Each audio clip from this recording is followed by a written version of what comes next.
On behalf of SAAACAM, San Antonio African American Community Archive and Museum, I would like to thank you for agreeing to this interview.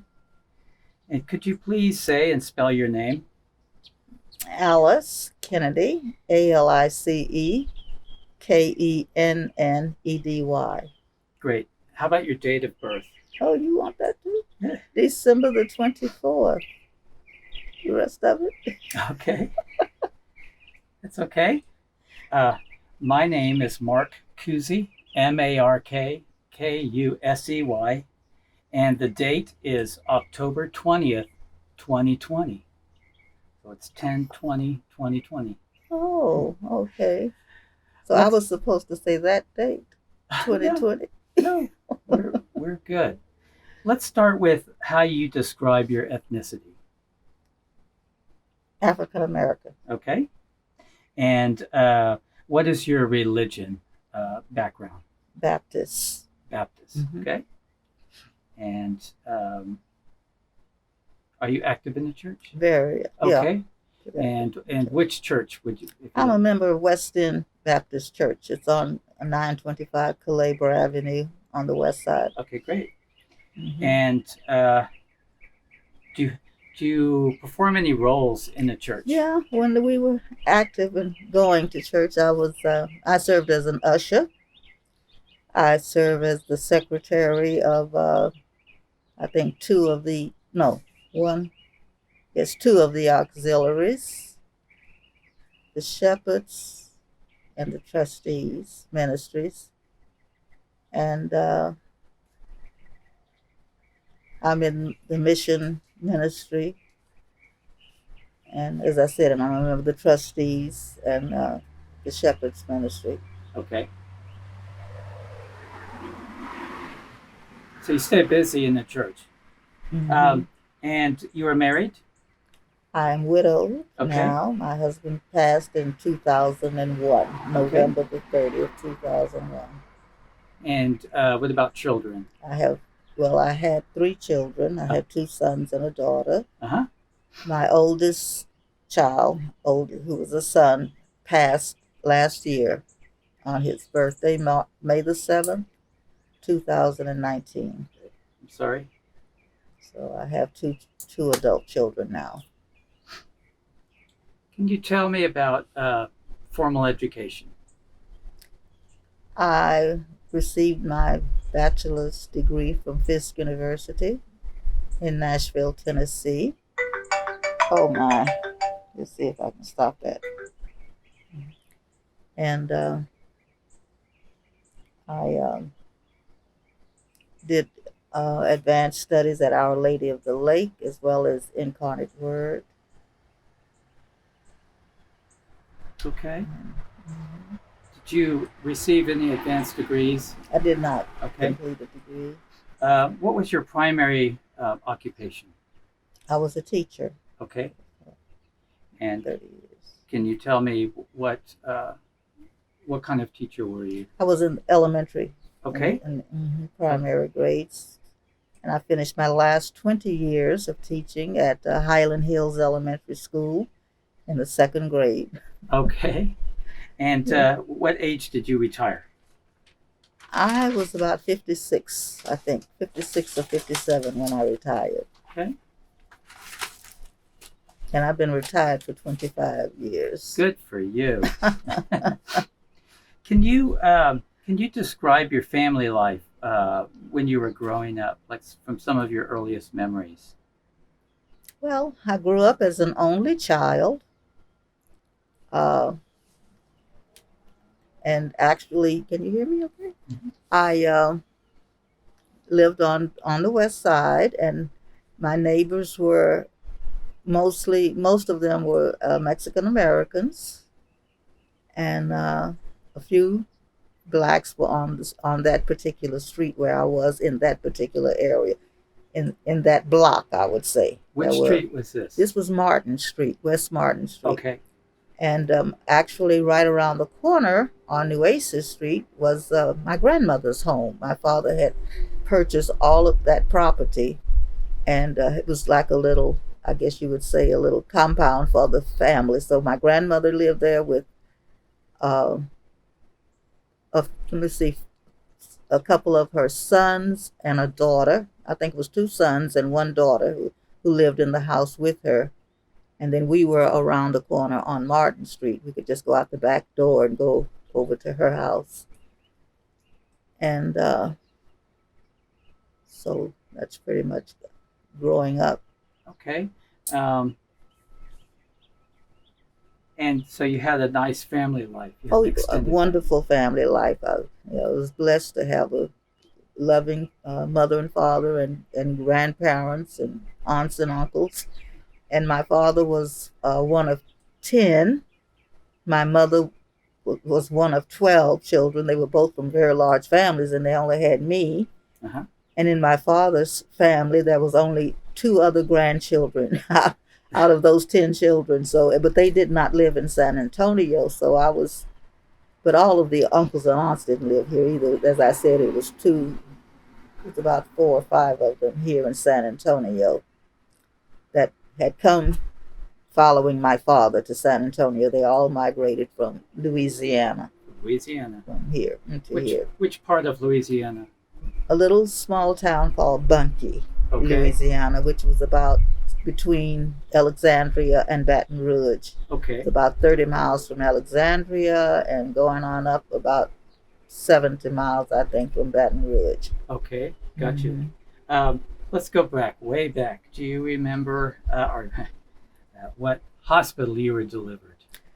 My mother went to her home for my birth at that time. Okay.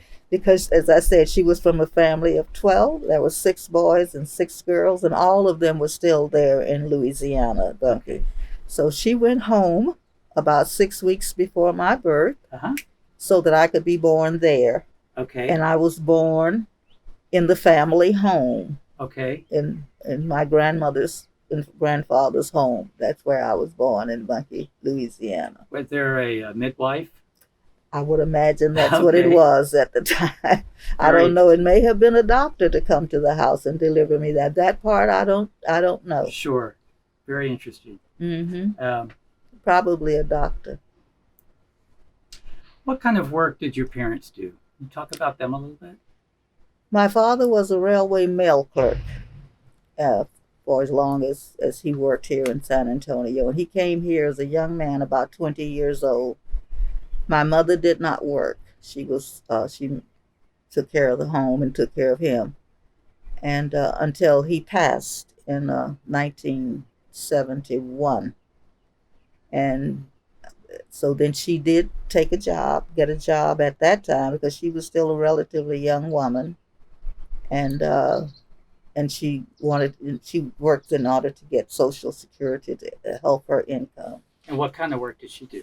She worked at Ella Austin Community Center. Sure. She took a job there as, I guess, like a teacher, Uh-huh. something like that. Mm-hmm.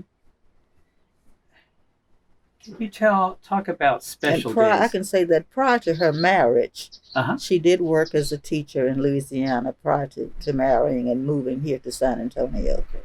Okay. Staying with your family, can you talk about some special days or events or family traditions that you can recall from your childhood that stand out? Well, the only, family traditions that we had, of course, were always getting together for Thanksgiving and Christmas, having dinners, the family dinners together during that time. As I said, my grandparents, who were around the corner, and we would usually have them at my house, at our house, I would say. And those were pretty much the only traditions, that we had, with the family gatherings at Thanksgiving, Christmas. And those are the holidays you celebrated. Yeah. I mean, I guess we could say we celebrate Easter, but not to that degree, maybe. Just going to church. But we always went to church. Uh-huh. Yeah. And How about when you were in school? Did you play any sports? No, I didn't. You did That's not. something I didn't care to do. Okay. Got to get that out of the way. Yeah. Let's stand by for this truck. Okay.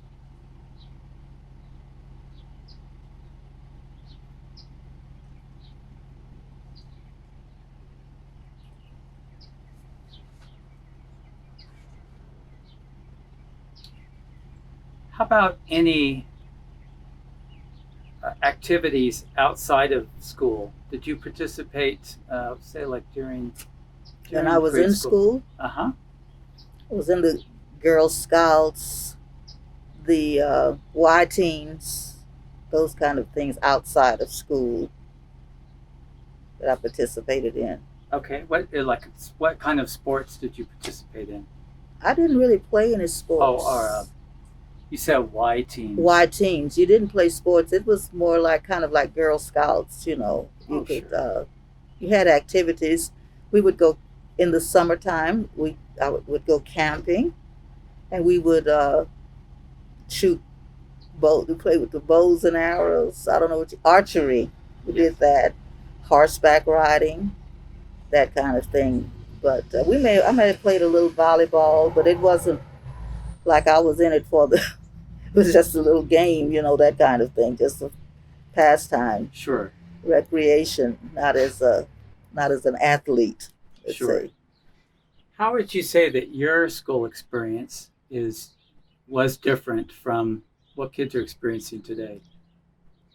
Oh my gosh, what kids are experiencing? Are you talking about during the pandemic, or Sure. well, of course, very different. My experience was, and of course, at that time that I was in school, all of my schooling in San Antonio was segregated, Okay. and even my college experience, I went to an HBCU, Okay. so that too was segregated. But we did have foreign students at my college, and we had other Caucasians, from the United States who Sure. were at my college as well. And a lot of our teachers in my HBCU were also of other, ethnicities other than African American. Well, in fact, I would say most of them were. Uh-huh.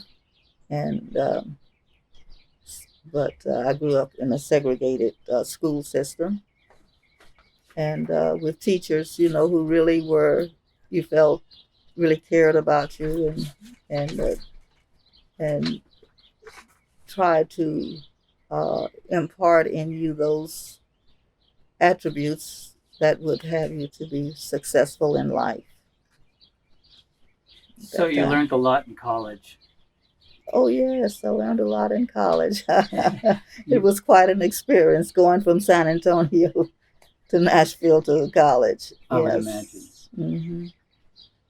And you majored in education, I majored in sociology. sociology. I majored in Okay. sociology, and so I received my teaching credentials by going to the Lady of the Lake and Incarnate Word when after Okay. I graduated. Sure. Going back to your family, being from Louisiana and coming to Texas, and did y'all have any special sayings or expressions that you can remember during the time, like in the early years, Any expressions or what or sayings? sayings or Hmm. expressions? Not that I can recall Okay. at this Were time. there any were there any changes in your family life during your school year?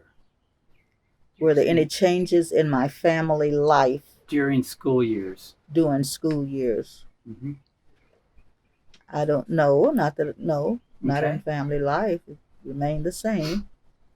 And thinking back on your school years, what important or social or historical events uh, were going on at this time?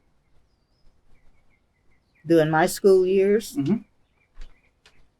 well, I think it was during my school year, during my entrance into my last year of high school, my mother was approached for me to go to Thomas Jefferson High School, because that would have been the area that would serve me where I lived.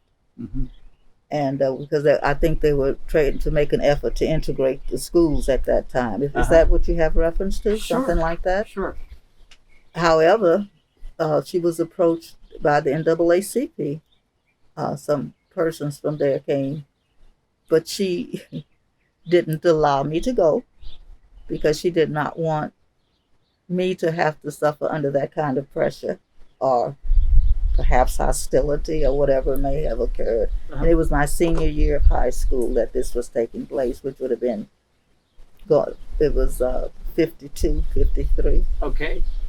And so I did not have that experience, but that was an opportunity that was offered to me to go to integrate Thomas Jefferson. How do you feel about that now? I feel I'm absolutely fine with that. She was being protected. She was being protective of her daughter. Yeah. I feel fine about that. So,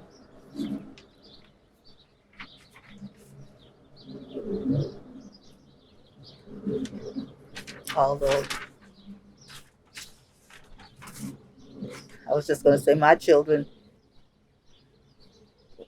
went to the integrated schools all of their lives, that came along afterwards, and to private schools all of their lives, except my oldest son, who decided after middle school that he was not going anymore. Didn't want to go to school anymore. Didn't want to go to that and be in that situation anymore. The children don't share with you the kinds of things that they're experiencing at the time that was going on. But he was adamant about the fact that he went through St. Luke's Episcopal and TMI, and after he finished middle school there, he would refuse to continue at TMI, and he went to Sam Houston, and he enjoyed himself there.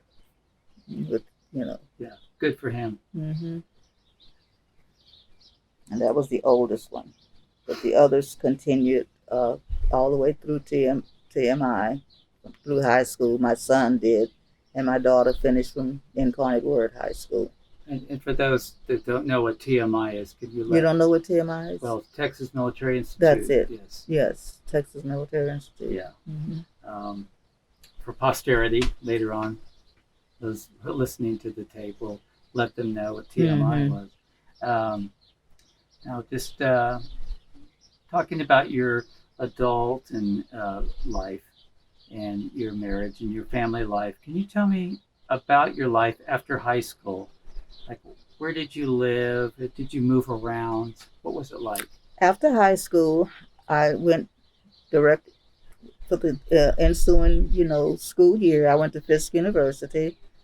I finished high school in 53, and I entered there in 53, and I was there for the year, the school term, and I would come home for Christmas only. Come home for Christmas and go back and finish out the year in May. Come home for the summer and return every year, and back in the fall. And I did that for 4 years. And I completed my education there in 1957. And that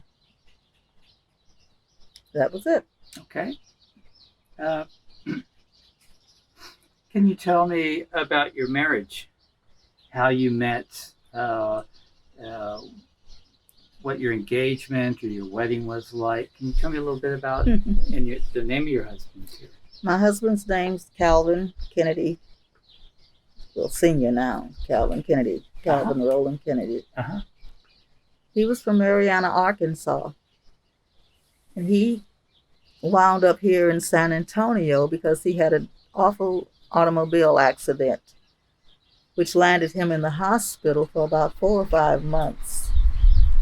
And while he was there, he had finished college, and his family owned a funeral home, and they had gas station and all that kind of, businesses and things. And he had worked in there with them.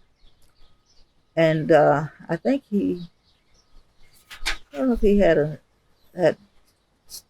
was teaching or something anyway, but he finished his major was he was a biochemist, let's say. So as he was laid up in the hospital, he started perusing papers and I guess uh, seeing notifications, looking for people for working, and he ran across this one for a position out here at Fort Sam Houston Brooke Army Medical Center, and he applied while he was on his sick bed, and he got that job. So that's what brought him to San Antonio. Okay. And his mother knew some people here that she had put him in touch with, who my mother also knew. And so it was through that connection that we sort of met. My husband was actually 10 years older than I was. And so he came here. He came here in maybe 55, because I was still in college when he moved here, but I did meet him. But there was no romantic relationship at that time. We were just, I just met him and we were friends because, as I said, he was quite a bit older than I, and I was when I was in college. But after I graduated from college, then we sort of, well, I was an avid bridge player, and so was he. And so we began playing a game of bridge together, my mother and a partner, and he and I. But it was still just a friendship, and it sort of developed into the relationship that led to our marriage.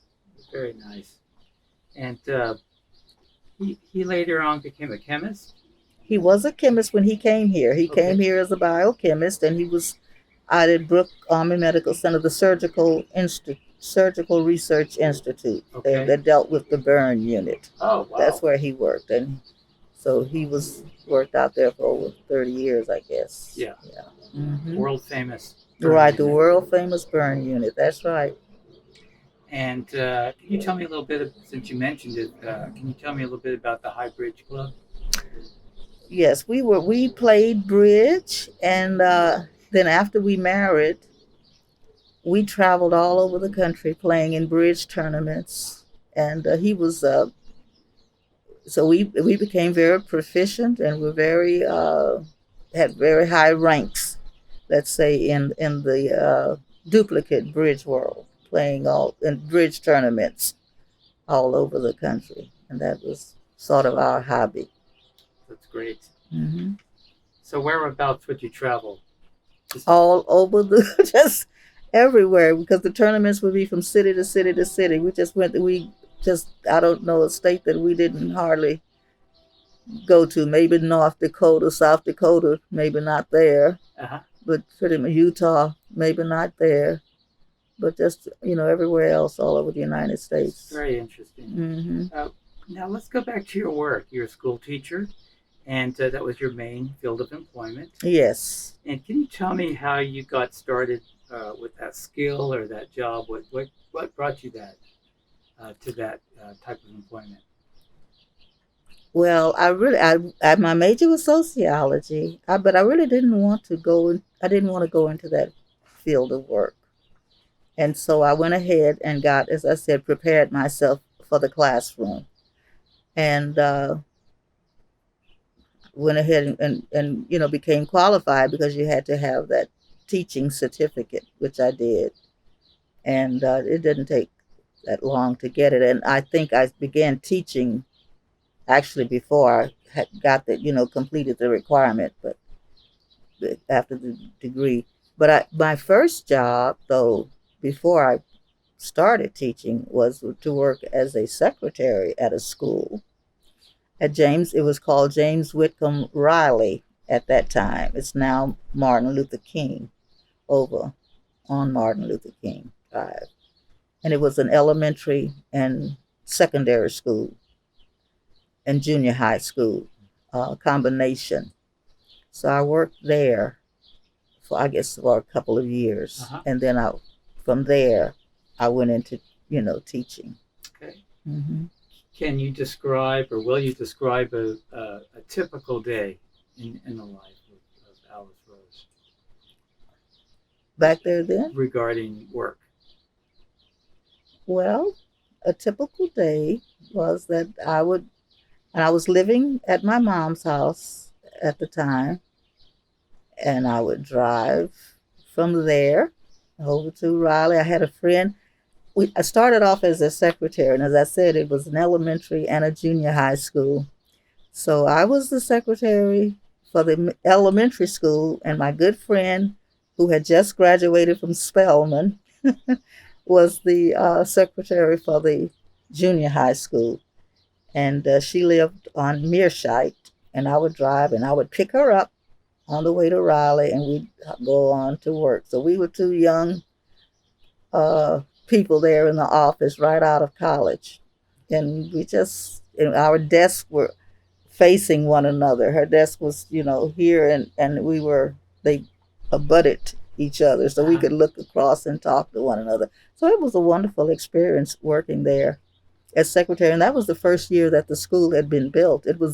We went into it when it was just opening, and of course, how do we get the job? Because the principal, at that time, they asked for you, and that's how you get there. Both of us. It was done that way. What do you mean So they ask for you? I mean that they well, let's see, they call you and tell you that I need this position filled. Will you go down to the school board and put in your application and let them know that that's what it is. Okay. Somebody pulling strings. Uh, what did you value the most about what you were doing for a living, and why?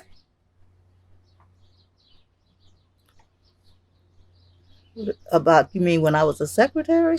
When you were doing, let's say when you were doing a secretary, or yeah, any work after college, uh, Well, what did you value the most about what you were doing for a living?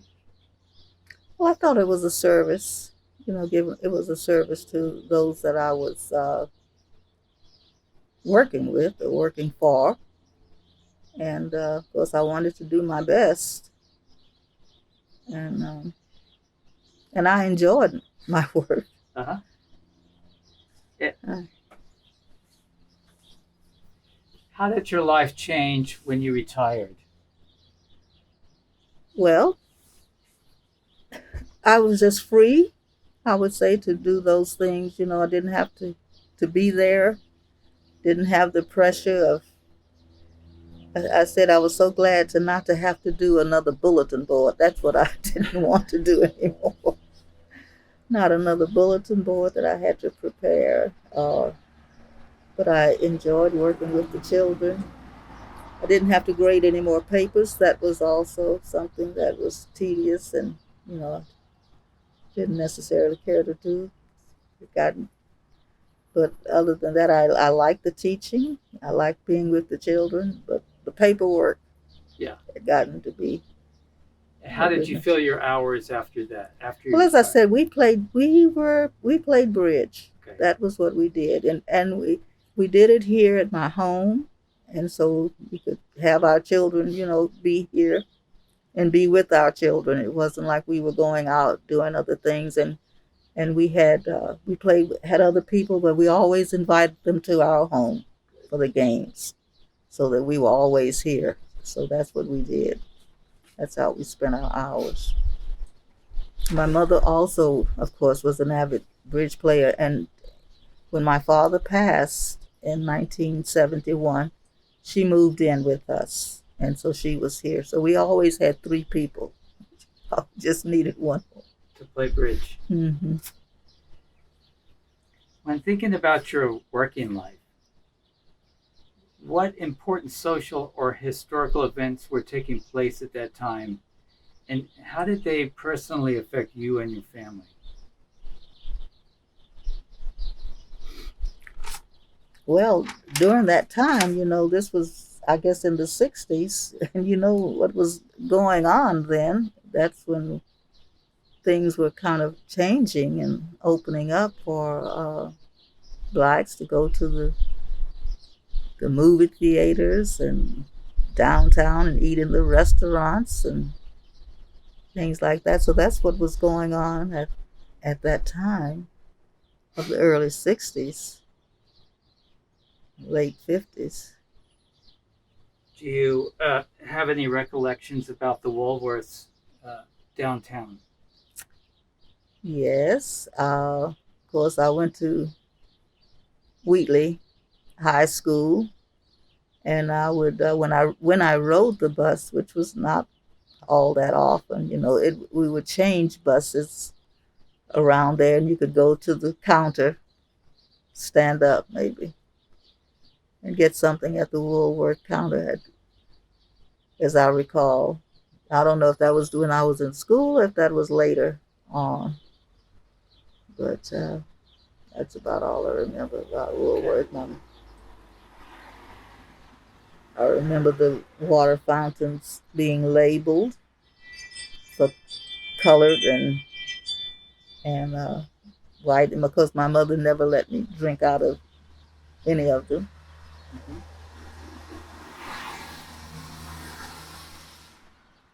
I'm going to And, ask you some seemingly unrelated stories, but questions, but they're I've been asked to ask them to you.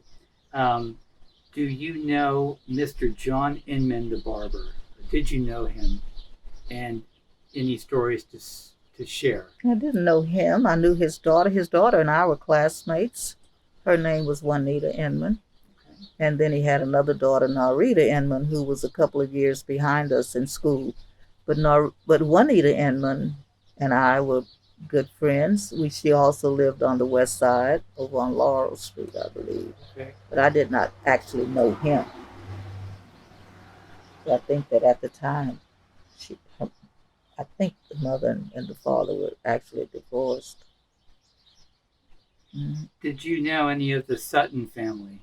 Of course, I knew. Yes, I did. I knew Charles, and I know Charles Andrews, and his father, Doctor Andrews, and in fact, growing up, that was my doctor, the doctor that I went to, and my family went to, who also was on the west side. And when I said I went to Incarnate, not the Incarnate Word, but when I was going to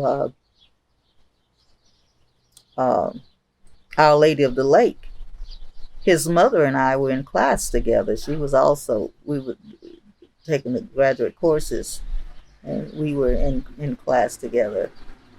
And I knew her quite well. Her name was Smithy Andrews. Smithy Andrews. Mm-hmm. Um,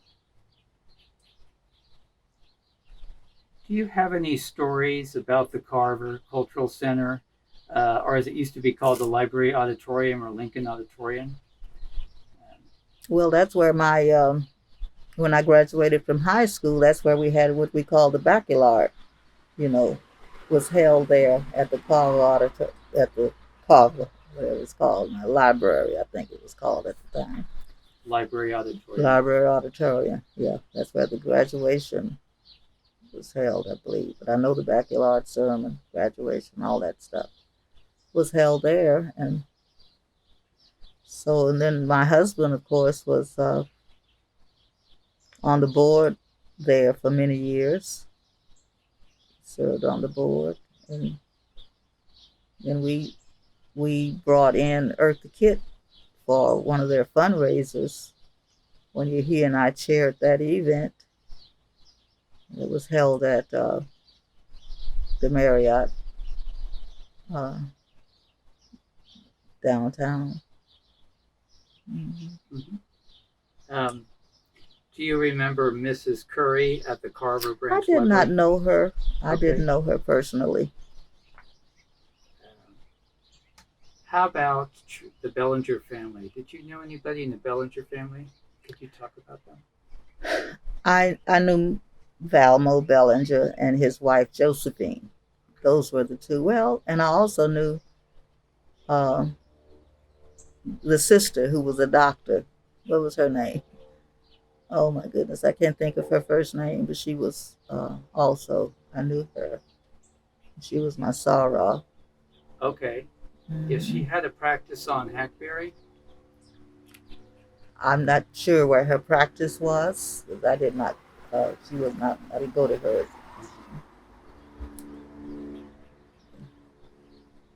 Like I said, I probably knew it one time, but that's something I've forgotten. Sure.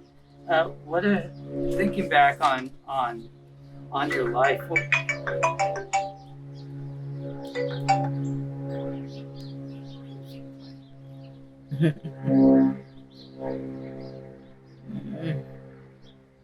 Thinking back on your life, what are some of the things that you're proud of?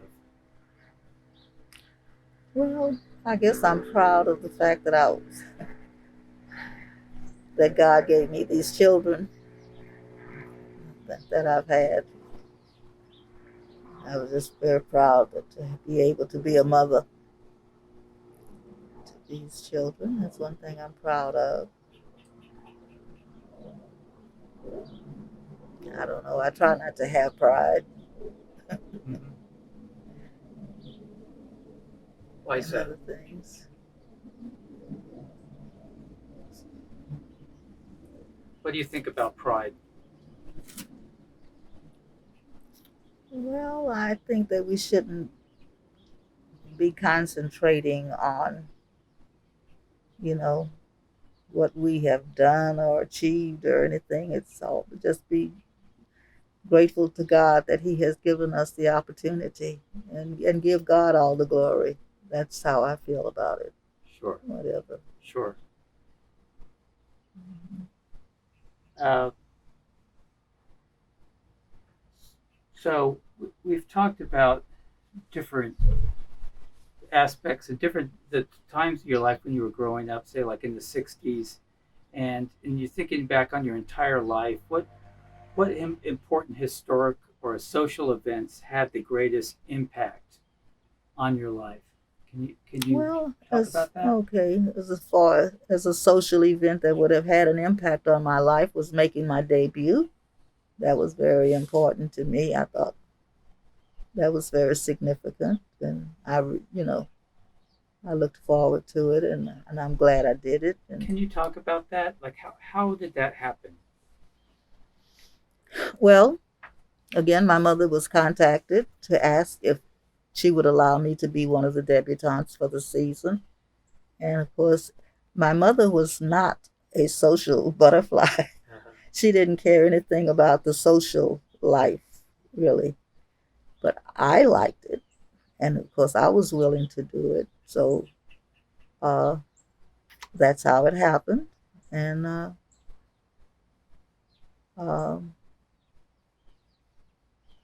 so what did you ask? What was your question? Can you describe the process of being a Oh, the debutante? process, as I said. So she was contacted to see if I would be one, and we were agreeable to doing it.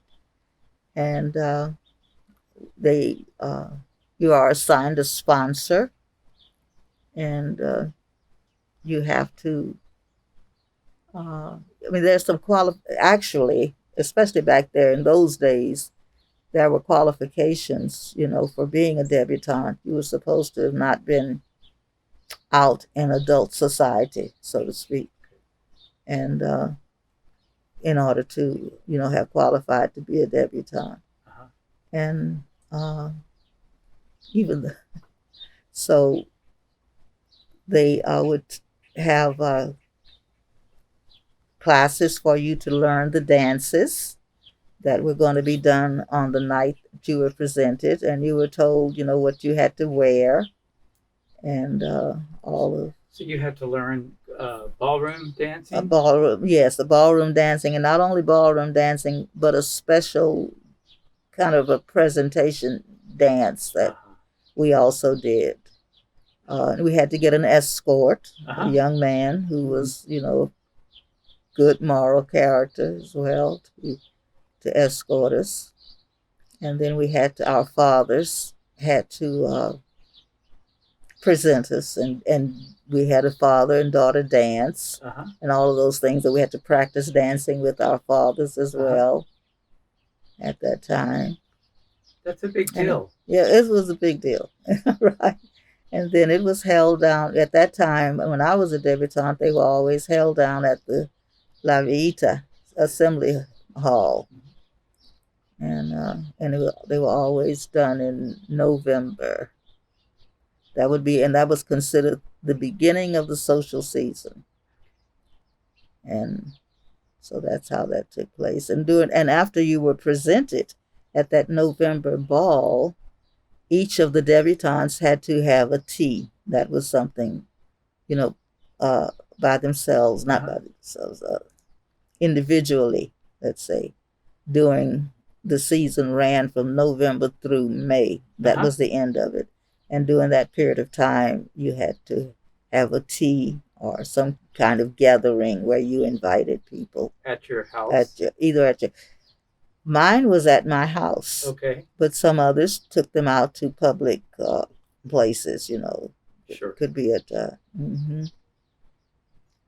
Some like some had them as elaborate as, you know, taking them to the St. Anthony at that time, or other places like that. Mine was at my house. Sure. Mm-hmm. Let's keep on that track and talk about other important historical events that went on around you that really impacted your life. So we're in the 60s, and we're talking about a lot of tumult going on. There's the civil rights movement, and Martin Luther King was assassinated. Mm-hmm. John F. Kennedy, Bobby Kennedy, those types of things. Did any of those have more of an effect on you than others in your family? Well, those assassinations certainly did. I think especially this one of John F. Kennedy, as I recall, I think I was in the classroom when that one happened, when we got the news, and that was, oh boy, that was so unexpected. We knew that Martin Luther King's life was in danger, you know, and but when John F. Kennedy was assassinated, that was quite. He had just been down here a couple of days prior. Right, and it was right there, yes, right over there in Dallas, Texas, you know. Mm-hmm. Mm-hmm. Did you happen to see his motorcade in San Antonio? No, the day I did before? Not. So. No. So, what would you say has changed the most from the time you were a young person to now? Just in general terms. Well, for a while, I think things had changed quite a bit for the good. But now I see things are worse, really, in my opinion, than they were back there in the 60s. Because of the leadership that we have that is promoting a lot of this, divisiveness in our country. And I don't think that we didn't get that necessarily from the top leadership back there in the 60s. That wasn't going on. They were trying to, I think, unite the country rather than tear it apart. So to me, it's worse now. So you think it's worse in leadership's respect, or the people that are following the leadership?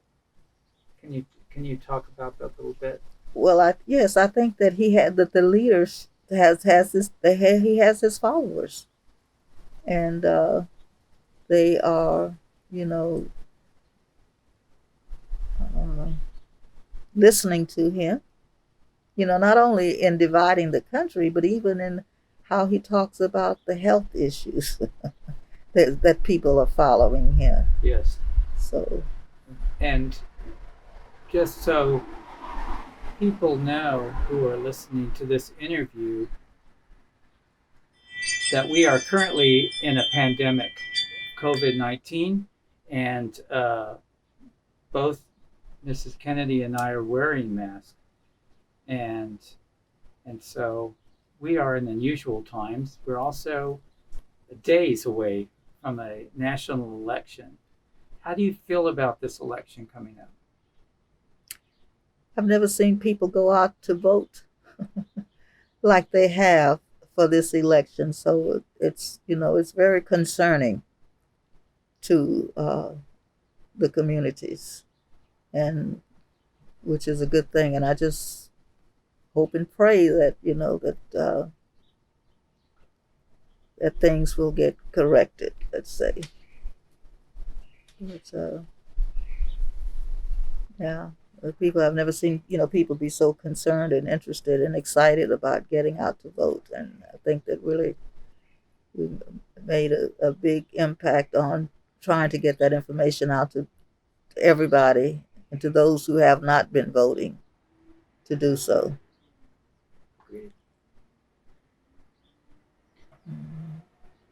Do you have any advice to give to the younger generation?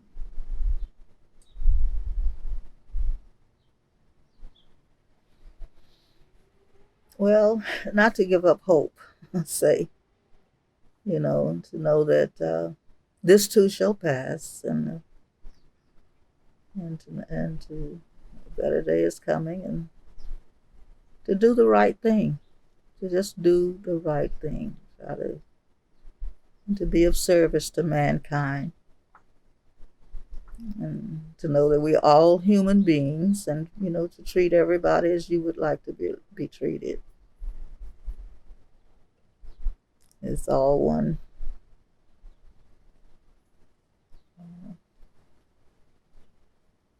human beings, not to let the colors of our skin separate us and cause us to be treated differently.